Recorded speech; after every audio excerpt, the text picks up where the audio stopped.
All right, how's it going, guys? This is going to be the real, actual, complete Marvel vs. Capcom tier list. We're going to be rating every single Marvel vs. Capcom game that has come out so far. There's been 8 iterations from Children of the Atom to Marvel Infinite. And so the difference between my video and others is going to be a big category is going to be the visual appeal, the animation, the presentation, the stage design, the music. That's going to be taken into consideration, along with the gameplay, the replay value, the combo system, and the normal things that people will go on about. But I feel like a lot of people rate games based on how fun is the functions. Shout out to Mark, man, when it comes to the gameplay of the game, and they rate it as from their lens of being an adult, and you're not rating it from the lens of being a kid again. You have to enter your child mind and think, okay, how does this look to a kid? Because for a kid, they're not doing the optimum combo routes, OTGs. They're just button mashing or playing the game, but they remember how the game made them feel. And so we're going to do this chronologically. So we're going to start from Children of the Atom and we're going to work our way based on the release date of the iterations. So let's get started. So first up is X-Men Children of the Atom. This game is so underrated. It has the best atmosphere out of all the Versus games. There's destructible, engaging stages, and the sprite work is bar none the best out of any Marvel vs. Capcom game. What happened was a lot of sprite work was actually cut from the later Marvel vs. Capcom games, especially when it comes to Marvel Superheroes versus Street Fighter, Marvel vs. Capcom 1, and even more drastically Marvel vs. Capcom 2, to where a lot of content was cut per character when it comes to animations and normals. But X-Men Children of the Atom, the sprite work is so beautiful because you see it fully realized, especially if you come from the later iterations. So the game has additional normals like per characters. They have like more grabs like Cyclops. There's not just a grab to where you hold back or forward and you'll grab them in that direction. Like Cyclops has grabs to where you can hold down forward or you can hold up back. Then he has running command grabs, which he has in the later games, but there's like more contextual grabs based on crouching or standing versus the later games. So there's more crouching idle animation frames. There's more frames when it comes to the follow through on the moves. And again, this is all visual, but it makes a very beautiful game. If you don't believe me, go back and play it. Omega Red moves the best in this game, in my opinion. His animation, the timing on his animation is better when it versus Marvel vs. Capcom 2. Sprite work is fantastic. Like I said, best out of the whole series. The character portraits illuminate when being hit, and they spin when being comboed, and the portrait pictures change to look more angrier if the character is taking successive hits. So there's so much little stuff when it comes to, like I said, the versus screen or the like the character portraits and them being animated depending on the state of the character. So it's good stuff. Stage music is great and far better than the later iterations, with the exception of, in my opinion, Marvel vs. Capcom 2 and a couple themes on Marvel 3. But you can argue that the Marvel 3 themes are just remixes from Marvel 1. So I would say with the exception of Marvel vs. Capcom 2 themes and Marvel vs. Capcom 1. The setting of the stages also seem to be contextual to the characters, like the stage with the iceberg on the coast and of a sunny beach, like when you're playing Iceman. And you know it's Iceman stage because why is there an iceberg in the middle of like a beach, right? It's a great stage. There's people lounging, people playing volleyball off to my memory. It's amazing. So Children of the Atom has the most interesting dynamic stages out of the whole series.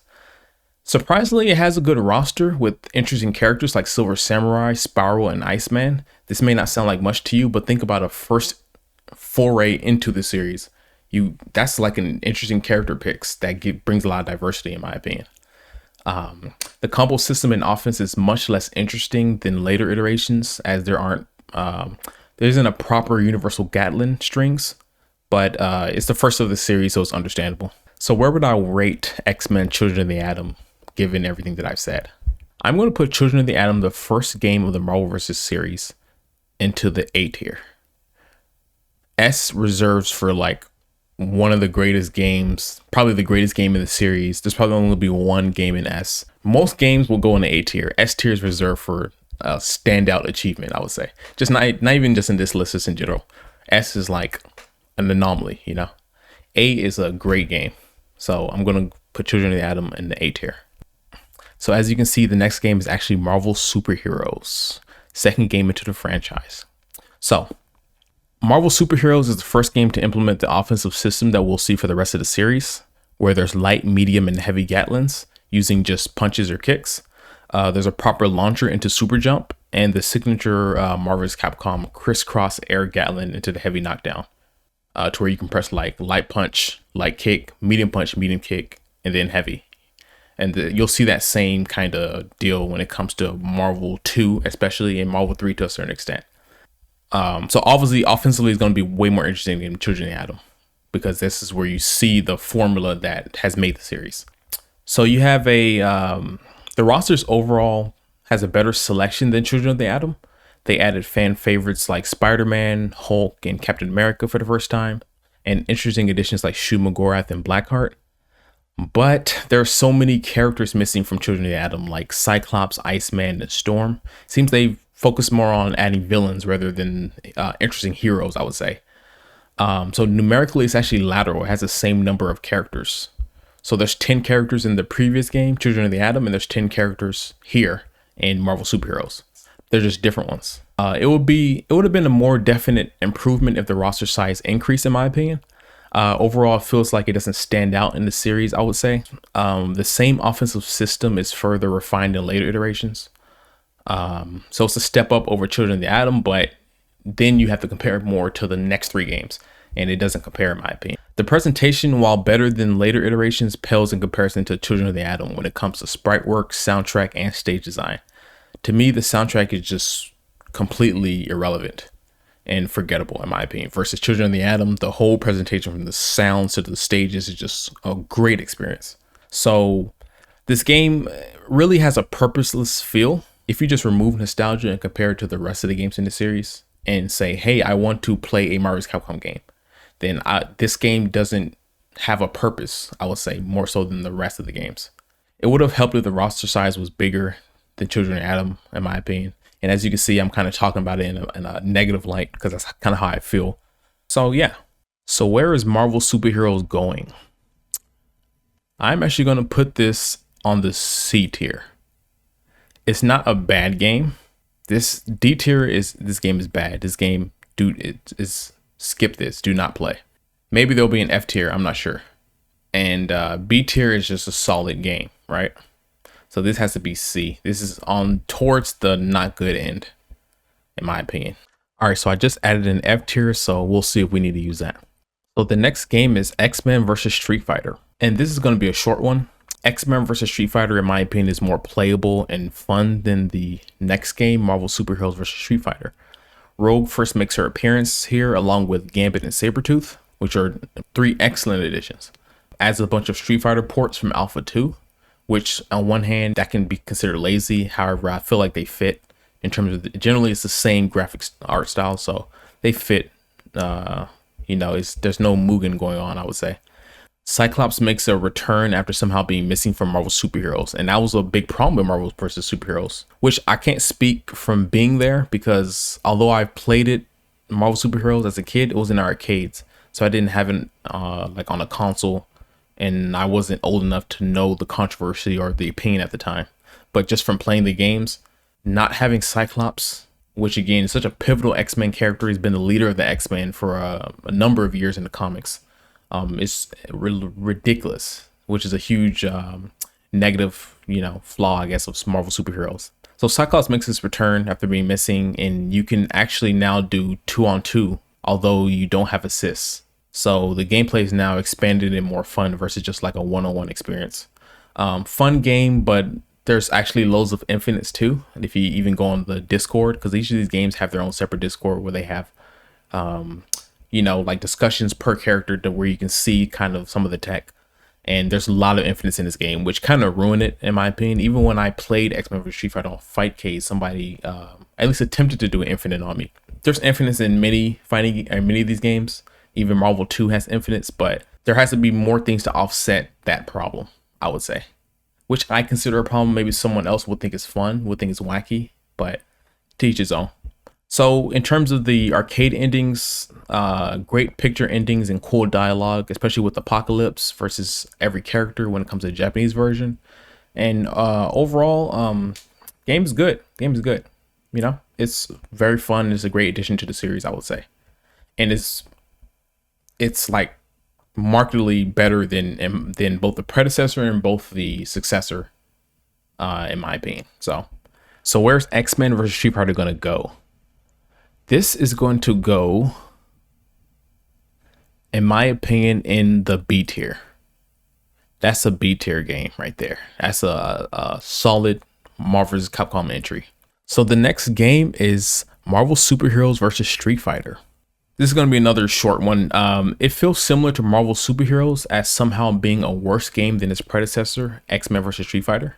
The character additions are once again lateral. You have Cyclops over Iron Man, which Cyclops is great, like I just described earlier, but Iron Man is a pivotal addition too, I would say. Not having Iron Man is kind of perplexing, I would say. Sakura and Dan replaces Cammy and Charlie, which is again kind of head scratching. So again, Sakura and Dan is in the game, but not Cammy and Charlie. Also, there's no Rogue, which if you look at Rogue's sprite work and gameplay, she's one of the standout. Well, again, subjective, but I feel like she's always been a very good Marvel vs. Capcom entry when it comes to her gameplay, her speed, her air dashing, you know, and utilizing her unique powers of being able to absorb mutant powers to create power-ups and speed-ups. Like in the previous game, you had Rogue, and she could use the Hadouken, use different people's moves based on if she absorbs the move. So she had a whole set of new moves similar to Kirby in Smash Brothers based on kissing her opponent. So just that unique gameplay being missing is kind of crazy. So you have Omega Red, who's back, which makes the game have exactly one more playable character than X-Men vs. Street Fighter, which doesn't include the Japanese only Norimaru.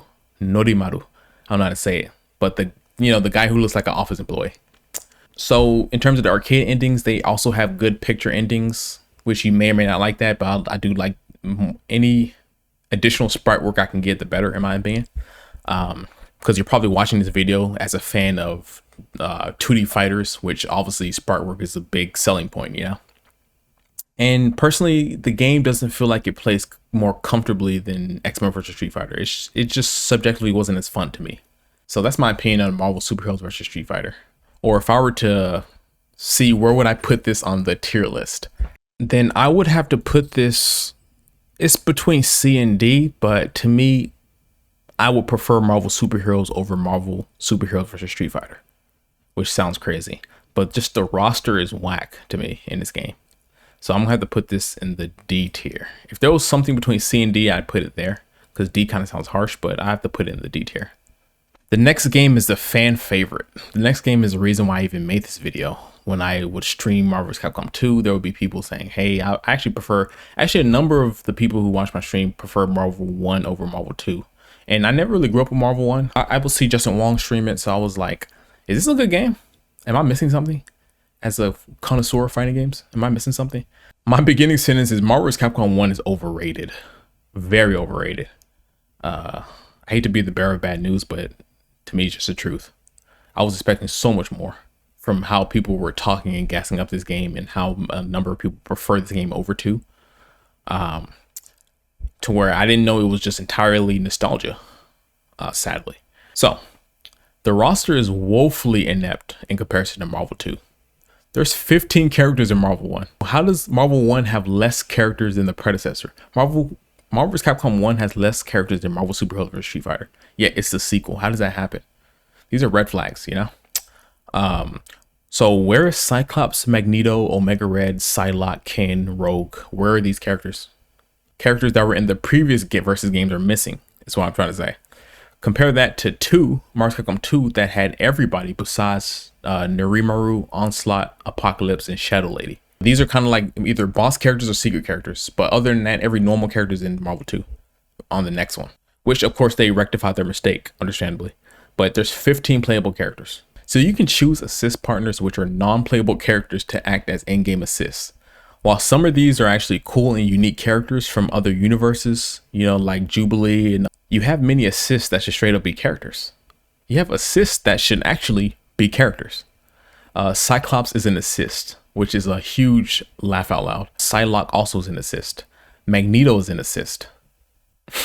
It's hilarious, hilariously sad. The stages, however, are great and have a canonical relationship with the game, especially like the Avengers HQ stage. Mega Man stage is great. Stages are really good and are really better than the last 3 games, in my opinion. They're more comparable to Children of the Atom, I would say. Also, this is one thing they have over 2 is that the stages have a lot of Easter eggs and they're more contextual, like I said, to the franchises versus the next game kind of just being original stages. Other than Amingo stage and Sansan stage and Ruby Heart, like the 3 original characters. All this is being said despite me personally preferring 3D Marvel vs. Capcom 2 stages over the sprite work stages. The gameplay of Marvel vs. Capcom 1 is pretty much the same as 2. For the first time, you can now cancel normal moves into supers. For Marvel vs. Capcom 1, you only have a set number of times you can use assist before they run out, so you can't spam the hell out of it like you can in Marvel 2. I think that's a good thing, actually. Some middle ground is better than Marvel 2 to where in high level play, you can just spam assists every like 4 seconds, you know? So overall, in my opinion, there's nothing really to see there. There's no real reason to play that over Marvel 2 other than nostalgia, because the biggest selling point of the game, especially with these older games, are the IPs of the characters, because this is a crossover game. So you want to see the best that Marvel and Capcom have to offer. If you want to see that, then MVC2 far eclipses Marvel 1 when it comes to properties and IPs and characters. And if you want better gameplay with more replay value, then you go to Marvel 2. So there's not really a comparison other than the few things I pointed out here and there. So having said that, where are we going to put this on the tier list? Now, like I said, the reason I made this video was because of I wanted to see how good Marvel vs. Capcom 1 was, a game that I didn't grow up with. But I've kind of been unfair to Marvel vs. Capcom 1. I've been really kind of single-handedly comparing it to Marvel 2, which in reality, if you compare it to all of the Versus games, then it's a damn good game. And it's definitely among one of the best games, for sure. So I'm going to put Marvel versus Capcom Clash of the Superheroes. I'm going to put this in the B tier. I feel like it's a solid Marvel vs. Capcom game. I feel like it's a solid Marvel vs. Capcom game. I feel like it's a good game, above average game for sure. Just like I said, if this is a list for, hey, I have all of the Versus games in front of me, which game do I want to play? So that's kind of the standpoint of the tier list for this video. And the next game needs no introduction, a fan favorite, my personal favorite. This is Marvel vs. Capcom 2, A New Age of Superheroes. This goes without saying. It's not just the extreme numerical advantage when it comes to the roster size that I mentioned earlier, but it's who is included. You have fan favorites like Jill Valentine. You have Cable. You have the return of characters like Silver Samurai and Rogue, who were missing for multiple iterations. You have 3 stellar original characters, which all of the previous games never had, which are Amingo, Sansan, and Ruby Heart. And you actually start to see that more and more when it came to later crossover games, like a Neo Geo Battle Coliseum, even when you had like a Namco X Capcom, which turned into Project X Zone. I'm not sure if this was the first game to do it, but this game really kind of pioneered like making original characters to crossover games to kind of serve to steer the story, right? So I felt like that was a really cool idea. You even had Mecha Zangief and Dark Sakura that you can transform to using 3 bars instead of having to input codes or get a hacked ROM. And also the level 3 Abyss boss was awesome. The sprite work was beautiful, just amazing. So what are the pros to this game? Obviously the roster size, the gameplay, and the good balance between standard OTG combo routes to discovering your own OTGs, to doing resets, to doing unfly combos. There was always something each character that you could discover and do. The synergy between using assists to aid in your combo structure was amazing. Just the game was a complete sandbox, and that's something you can't. Well, you can say that for Marvel 3 and Infinite. However, those games made it easier to do what you can do in Marvel 2. To Marvel 2, some combos were easy, some combos were hard. It was just a complete sandbox to where you could discover what you want to do. It was a good balance.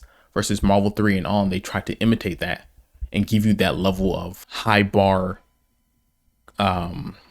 offensive skill trees, but without the difficulty to perform it. So it didn't have the reward. It didn't have the reward you normally feel when you play a sandbox fighter. I know some people would argue with me when it comes to the presentation and music of Marvel 1. And maybe I didn't mention that in terms of a lot of people like the music to the previous Marvel vs. Capcom games and they hated the music to Marvel 2. A lot of people love the music to Marvel 2. I am one of those people who love the music to Marvel 2. I always felt that when you combine different cultures, it makes some of the best game experiences. It didn't have to be jazz, but just music that had feeling, that had funk, that had soul, that had flavor. I think that meshes well with the fighting game. So I love the music. Whenever you see one of these retro games, and you wanted to decide like what was better, which had the most appeal, look at how people respond to the presentation of the game years later. You only see one game out of this entire list that people do, like that bands perform songs to, that people even do symphonies to, that people do tons of remixes to. How many remixes have been done to Marvel vs. Capcom 2 music, or covers, or solos, or guitar solos have been done to Marvel 2 music versus, Children of the Atom music, Marvel vs. Capcom 1 music. Like, other than it being remixed in 3, I don't hear people doing live performances of Marvel vs. Capcom 1 music, and that even had character themes per character, unlike Marvel 2, to where it was just a set soundtrack and there wasn't any contextual themes. The FGC community has responded to what had the best presentation, which includes what had the best soundtrack, and in my subjective opinion, it was Marvel vs. Capcom 2, to where it stands out the most. It withstands the test of time. It's the most distinguished, and that's the thing when you make a decision and you do something different. It will be well received and it'll be well disliked, right? But at the same time, you've made your mark. So, long rant, but I loved it. And the Marvel vs. Capcom 2 music stands out more so than any other game in this franchise. Now, obviously, there's the cons of, like I said, all the cut content when it comes to certain moves that people had, certain frames, certain in between frames. Like I said, Cyclops, there's a lot of attacks he doesn't have that he did in the previous games on Marvel 2 because the content was cut. And so that's like a hit to the presentation. I have to admit that too. So based on everything I've said, you can kind of guess what is my opinion on where this should go. Obviously, this is going on the S tier. Like, there's no other place it should be. Self-explanatory. Let's keep going. Let's keep moving on. So the next game is Marvel vs. Capcom 3, and I'm just going to rate it based on Ultimate Marvel vs. Capcom 3. For Marvel vs. Capcom 3, there's a lot of good, a lot of bad, Oh, but long story short, it's a very fun game. Marvel vs. Capcom 3 was overall, it was a fun, interesting game, and it did a decent job at becoming a middleman between introducing advanced MVC mechanics and lowering the barrier of entry to access high-level sandbox gameplay, like I mentioned earlier. The graphics and 3D models are gorgeous. This is the first game that really did a modern 3D fighting game great, and I feel like Tatsunoko vs. Capcom was a prototype that led to the development of this game. But this game, using that new Unreal Engine, I forget the number, but this game standardized and pioneered and showed that a modern 3D fighting game can be successful. So I have to give credit to this game because it did look absolutely gorgeous, and it still does. So the game has aged beautifully. And normally you say that 2D sprite work ages beautifully, which it does. But this game was like the first 3D game to where it legitimately looked good then and looks good now. So the intro quotes are great and expansive. I like there was signature like personalized quotes depending on who's fighting who. That was amazing. I appreciated the voice acting when it came to certain characters that know each other or certain characters that may not know each other but have something in common or something. And there were so many good voice actors like Tara Strong, who voiced Laura Kinney, X-23. Even I'm not sure who voiced Magneto, but there were so many good voice actors in this game. Just a high quality game visually and presentation wise. So the character roster significantly diverges from the previous iteration and has many interesting playable characters.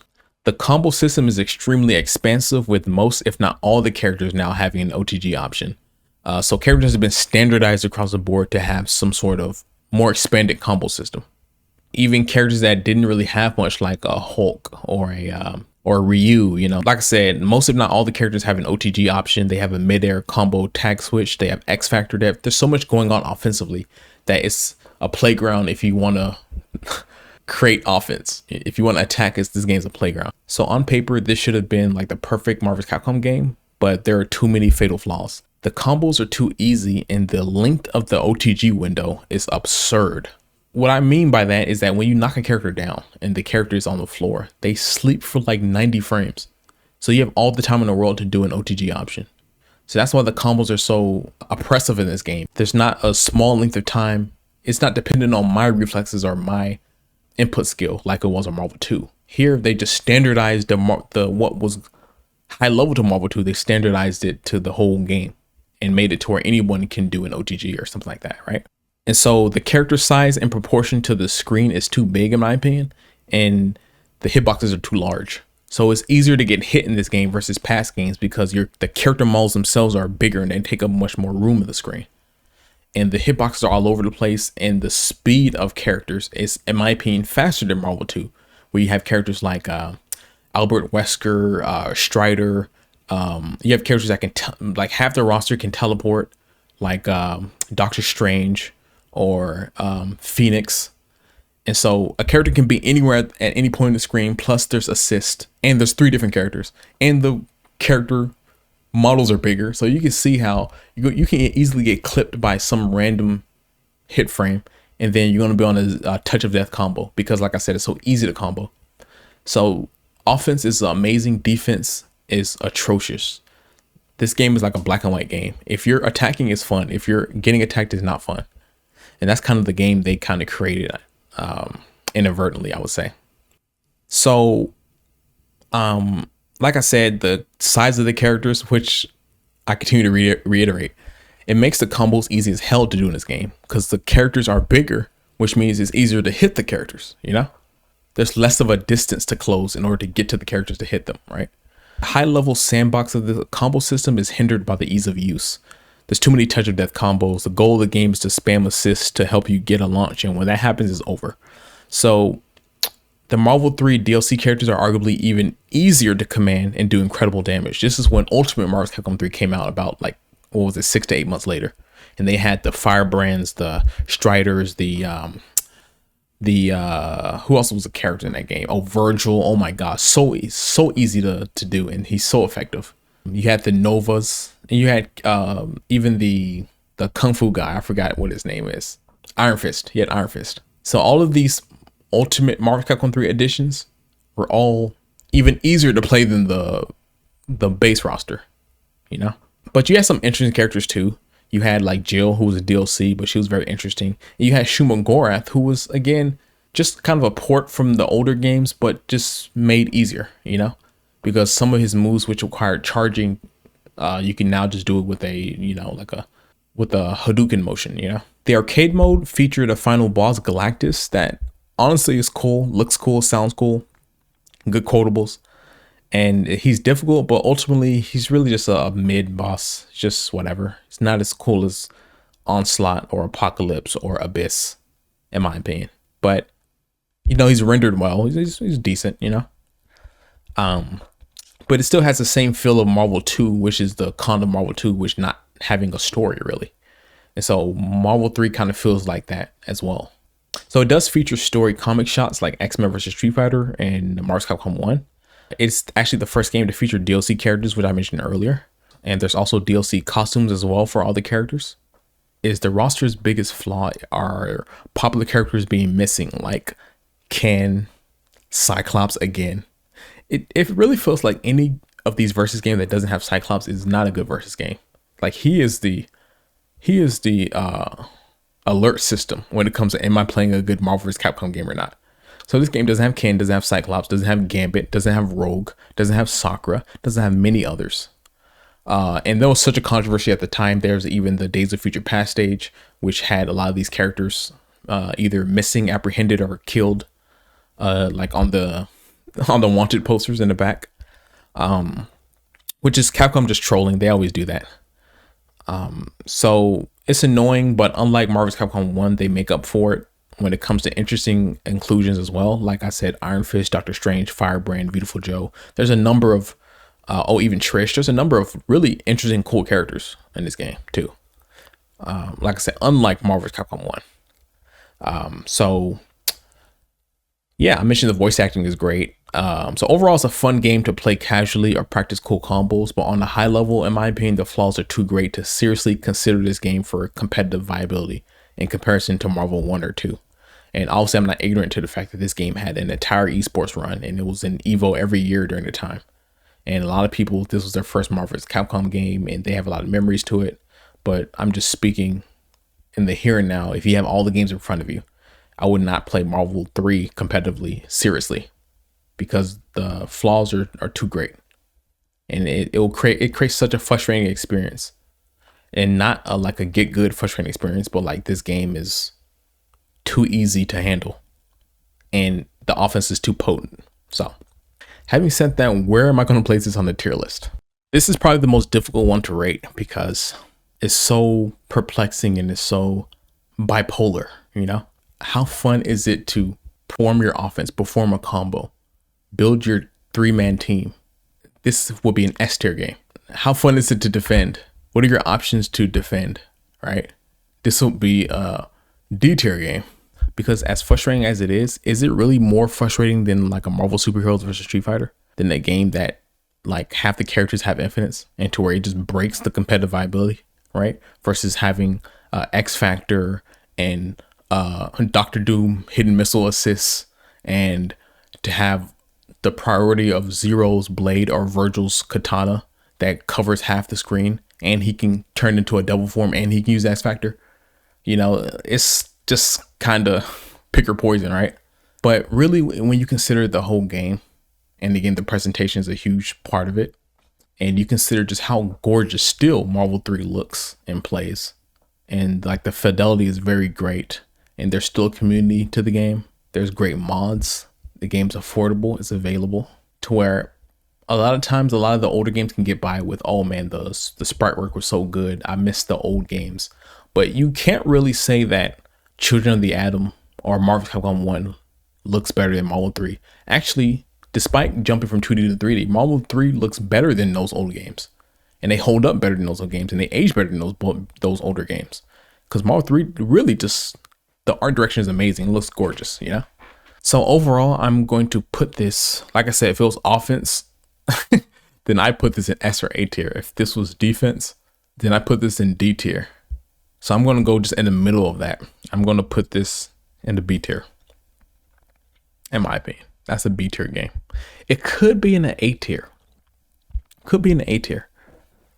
It's difficult, but I just feel like, and there was other oppressive characters too, like Wolverine and Marvel 1. And I'm not going to say it wasn't, but there was individual oppressive characters in the games, in past games. But Marvel 3 has the problem with the whole system is unbalanced, you know what I mean? And that's why I can't put it in the A tier, or as I put it in A. But the whole system is unfair and very one-sided when it comes to the gameplay of a fighting game.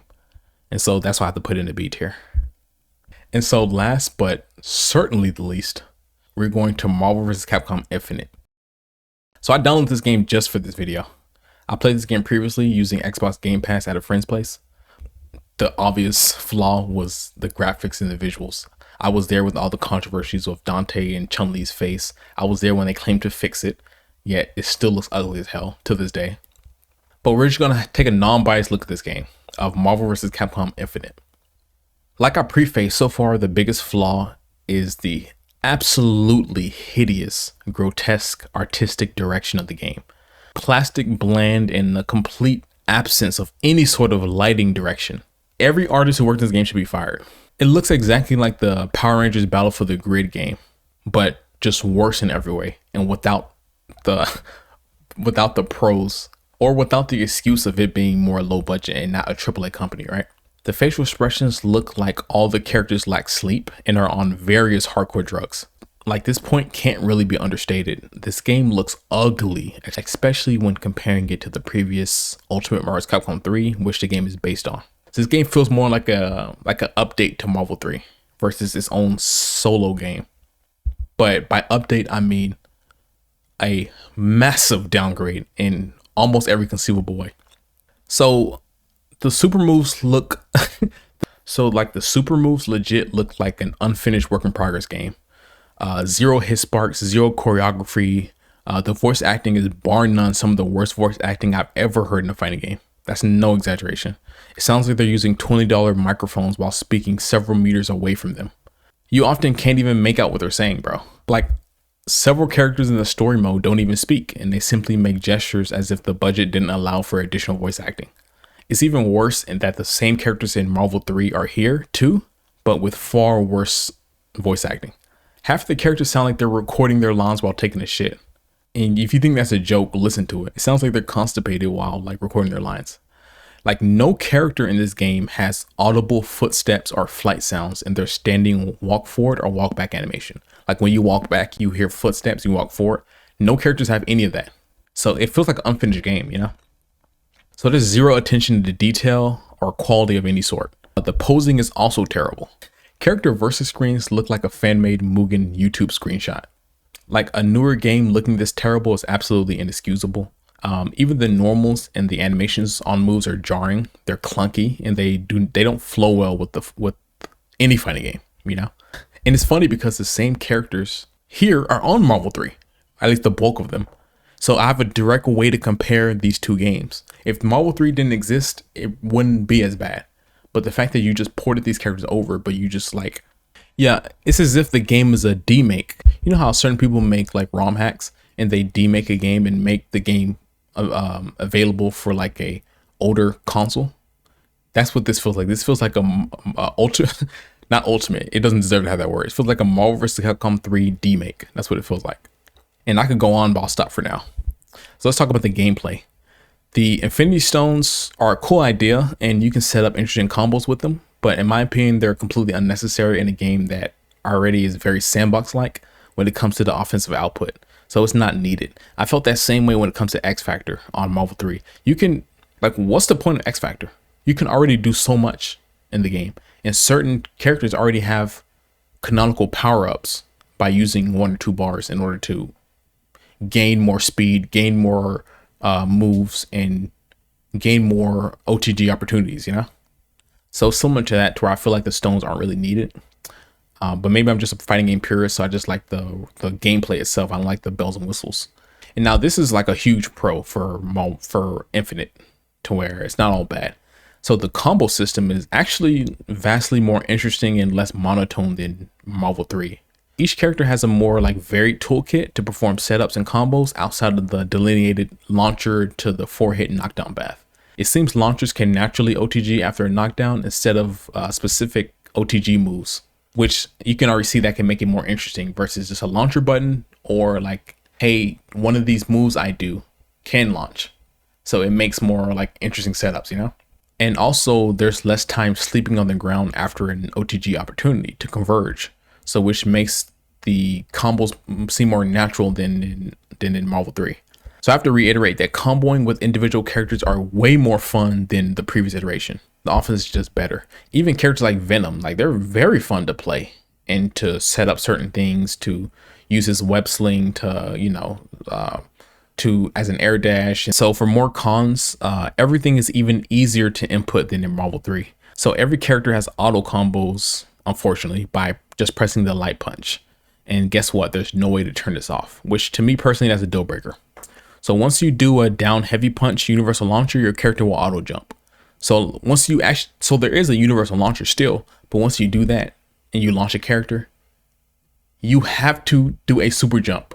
It will automatically do a super jump. You cannot not do a super jump after you do a universal launcher.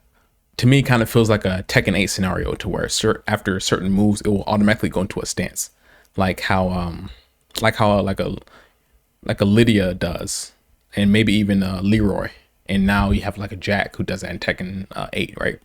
Like I said, no way to turn this off in the settings, no way to turn off auto combos, no way to turn off auto jump after a launcher. So it feels like the gameplay it feels like the player is being herded into a certain gameplay. That's how I describe it. There's way less Dragon Punch inputs for characters in general. So of course the moves are easier to input. Moves that have the formula of a Dragon Punch commands now have the commands such as like down back or something like that. And in terms of the extras, the collection menu is great. It's pretty cool because you have a rotating projection of Dr. Light as the curator, and it has a healthy assortment of options like story scenes, great concept art, character gallery descriptions, a model viewer, and even move descriptions. So there's a lot of like extra, you know, like modes, quality of life stuff, which is cool. But the big point I made is that visually the game is so ugly, that it really just ruins the whole experience. The bright spot of the game is the gameplay, which is actually very interesting character to character. I would say it's even better than Marvel 3 when it comes to interesting individual gameplay, but that's also marred by the auto combos, which kind of ruins the experience, honestly. Because even if there's no way to turn it off, so even if you don't want to do it, there's no like benefit for not doing auto combos. Like you get more health back, or it's stronger if you don't do an auto combo. There's no, like other games will have a benefit for doing like motion inputs versus just doing shortcuts, right? So this doesn't have that. And the auto combos and the light punch. So you're going to be doing the auto combo, and it just makes it not fun. We're really not rewarding. That's the thing about Marvel 3 and on, is the game is less rewarding than the previous games. So I tried to give it a first shot. I tried to like the game. I do like certain things about the game. But I'm gonna have to give Marvel Infinite to the last remaining slot that is unoccupied, which is the F tier, unfortunately. So that's my list. Just taking a brief look at it. I think I'm good. I don't need to shuffle around the order of things. If you guys think that the list should be different, then let me know. Comment. I know this is gonna be a long video. This is my comprehensive tier list review of the series. And let me know what you think, and I'll see you guys later. Oh, actually, be sure to subscribe and follow me, because our next video, we're actually going to be doing a complete comprehensive Tekken tier list video. So if you want to see that, then subscribe and stay tuned for that. So thanks for watching, and I'll see you guys later.